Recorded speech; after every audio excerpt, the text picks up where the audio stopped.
V imenu Očeta in Sina in Svetega Duha, amen. Spoštovani katoličani, zgodilo se je v Ameriki nekemu profesorju, ki je živel v večstanovanjski hiši.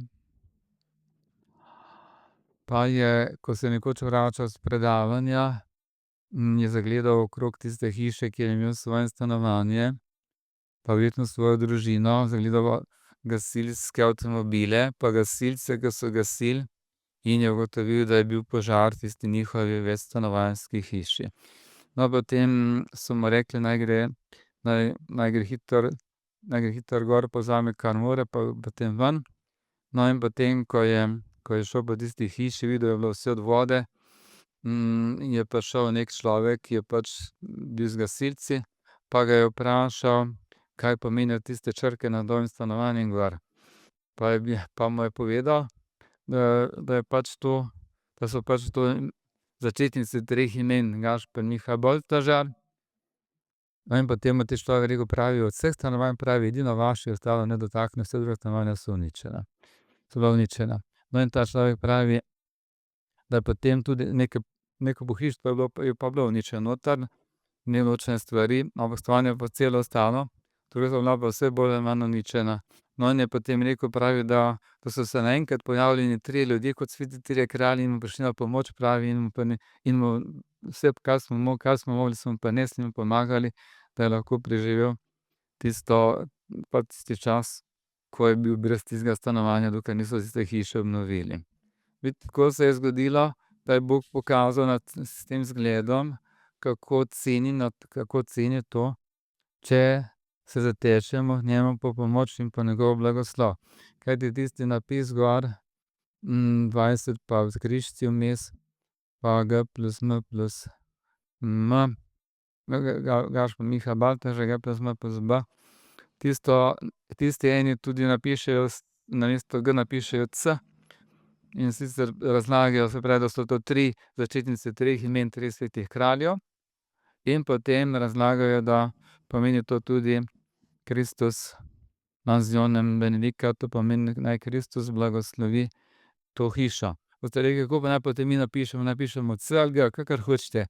Če napišete C, pomeni Kristus po latinsko, če napišete G, pomeni pa Gospod po slovensko. V vsakem primeru je lahko eno in drugo, se pravi, ali Gospod blagoslovi to hišo ali pa Gašper, Miha, Baltažar, oboje pomeni. Vidite, to je takšen zgled, ki nam pomeni, kako pomembno je, da imamo v naših hišah, v naših stanovanjih, da imamo ta napis nad vrati gor. Jaz sem tudi napisal gor na vrata s kredo, z belo kredo. In sicer za blagoslovljeno kredo, ki se blagoslavlja na svete tri kralje. Drugo leto, če Bog da, bom nekaj te krede s sabo prinesel.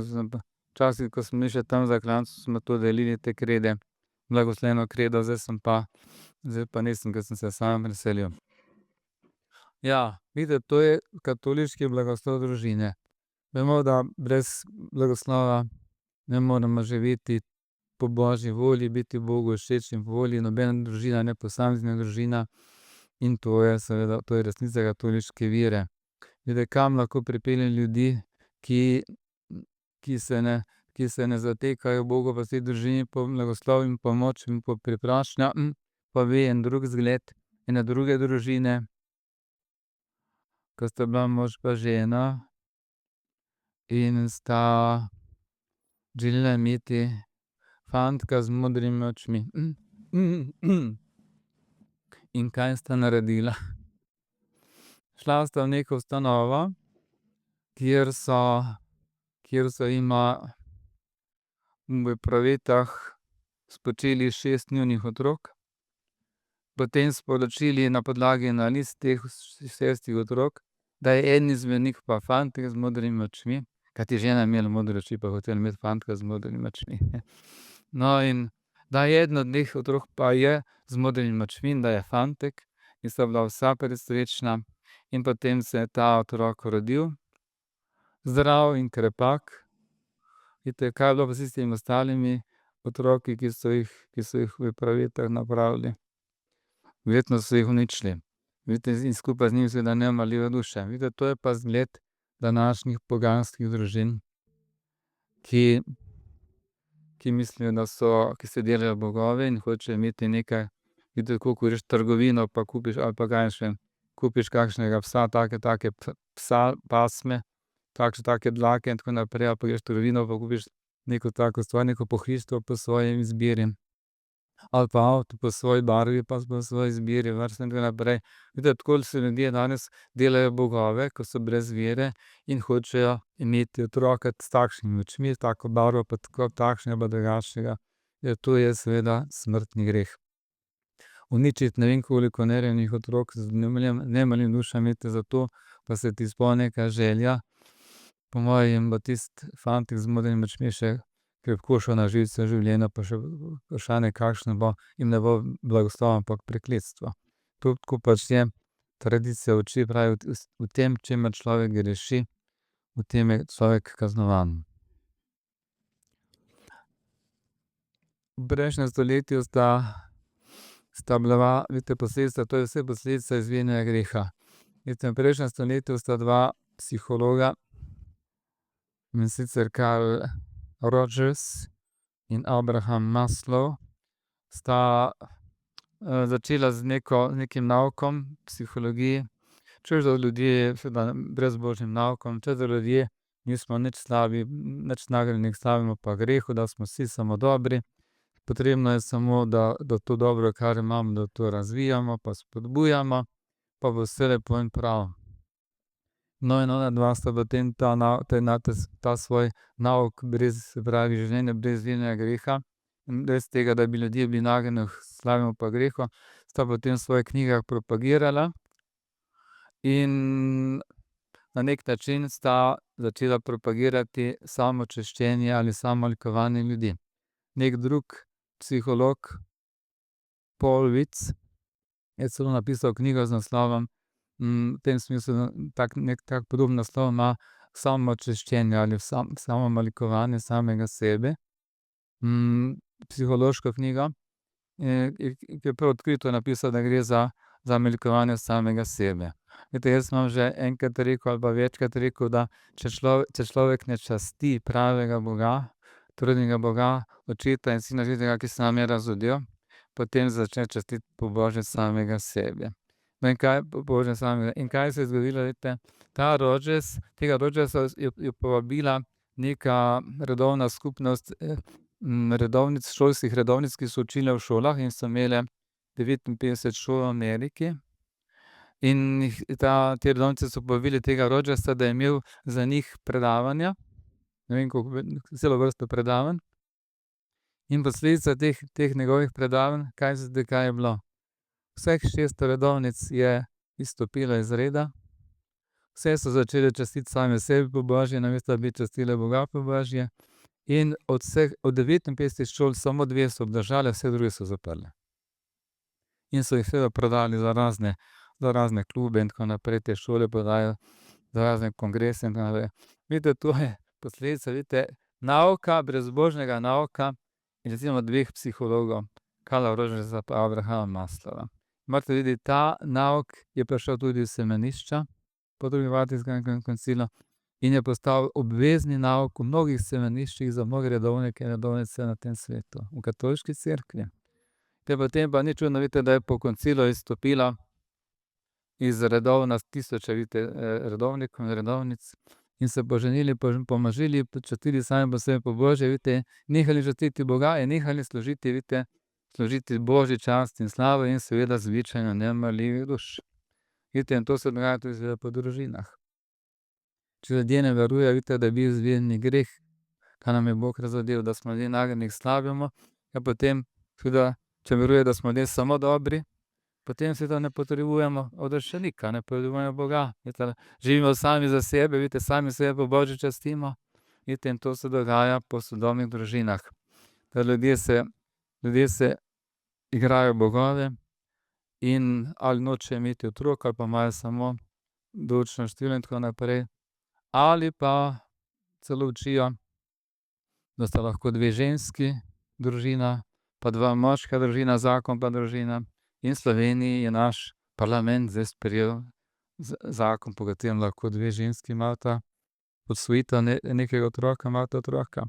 To je pa zdaj pa je zadelo hudega duha, pekla, ki želi seveda uničiti družino, zakon, družino, ker je to temeljna celica ne samo družbe, ampak seveda tudi katoliške cerkve. No, da ne bom predolg, torej, sveta družina je naša edina rešitev na tem svetu. Jezus, Marija, Jožef, in v tej družini je vladala družinska hierarhija, ki je Bog določil s tem, ko je Adama ustvaril prvega, potem pa Evo iz njegovega rebra in s tem seveda določil, da je Adam duhovni in fizični voditelj družine, se pravi, kot rečemo po domače, družinski poglavar, in tako je bilo v sveti družini. Sveti Jožef je bil sicer spočit z izvirnim grehom, ampak rojen brez izvirnega greha, ker je bil posvečen telesu svoje matere. Marija je bila Božja mati, brez izvirnega greha spočita, Jezus je bil Bog in človek. Ampak oba sta bila pokorna svetemu Jožefu, Marija in Jezus. In v naši evangeliji pravi: in vrnili so se v Nazaret in jima je bil Jezus pokoren. Vidite, Jožefu in Mariji, čeprav je bil Bog. Vidite, kakšen zgled za vas, otroke. Kadarkoli vam hudič reče, ne ubogat staršev, ali pa prišepeta, si spomnite, Jezus je bil Bog, pa je ubogal Jožefa pa Marijo. Zakaj? Potem tudi jaz, ker sem samo navaden človek, samo deklica ali pa otrok, vidite, imam toliko večjo dolžnost po njegovem zgledu ubogati svoje starše, vidite, vsem, kar ni greh. In enako seveda velja tudi za ženo. Žena mora biti poslušna svojemu možu, tako kot je bila Marija poslušna Jožefu, čeprav je bila Marija Božja mati, pa izvirnega spočita. Da kadarkoli vam ženam pride na misel, feministična misel hudiča, seveda, ki za feminizmom stoji, če jaz ne bom ubogala, jaz bom ta glavna, jaz bom nosila hlače v družini, se spomnite na Marijo. Ona je bila Božja mati, vidite, kar ne more več kot to, ne more biti noben navaden človek na tem svetu, pa je ubogala svojega moža. Vsem, kar ni greh, seveda, kar ni proti Božji volji, kar ni proti zdravi pameti. Ja, to velja za vsako poslušno v tem svetu. Vedno se spomnim na to, vidite, na to družinsko hierarhijo. In seveda ljudje, ki verujejo, da je svet nastal z evolucijo, kozmično in biološko, seveda taki ljudje seveda to hierarhijo z levo roko odpišejo, ni res. In potem vlada na svetu, vidite, kar vlada, in potem se dogaja, vidite, to, kar se dogaja ne samo v Sloveniji, ampak tudi po svetu, da človeštvo izumira. Ni več otrok, ni več prave družinske hierarhije in očetje nočejo biti duhovni v fizični voditelji svojih družin in imamo, kar imamo. Imamo pekel na tem svetu. Torej, držimo se tradicionalne katoliške hierarhije, svete družine, pa ne bomo zašli. Ne moremo zaiti, ker to je zgled svete družine, ki je najstarejša na tem svetu. In za konec, da ne bom predolg, še en lep zgled iz en lep dogodek, ki se je zgodil. No ja, tako je bilo. Mož pa žena sta se poročila cerkveno, ampak po poroki je mož nehal hoditi v cerkev in 30 let ni prestopil praga cerkve. 30 let.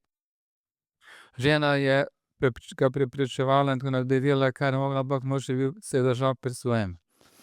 No, potem je pa njena soseda, ki je hodila jokat na njeno ramo, seveda pa tožiti o svojem možu, ker noče v cerkev iti, je pa rekla: poslušaj, pravi, daj vzemi ti malo blagoslovljene vode, pa kadarkoli bo tvoj mož kaj pil, daj majčkeno blagoslovljene vode noter, pa moli k Bogu, pa reči: dobri Bog, ti, ki si vzel to vodo, daj napravi, da se bo moj mož preobrnil, da bo začel spet hoditi v cerkev.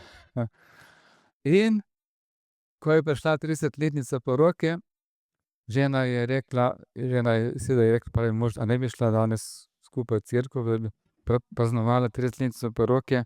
Je rekel: ne govori mi nič, nočem nič slišati o tem.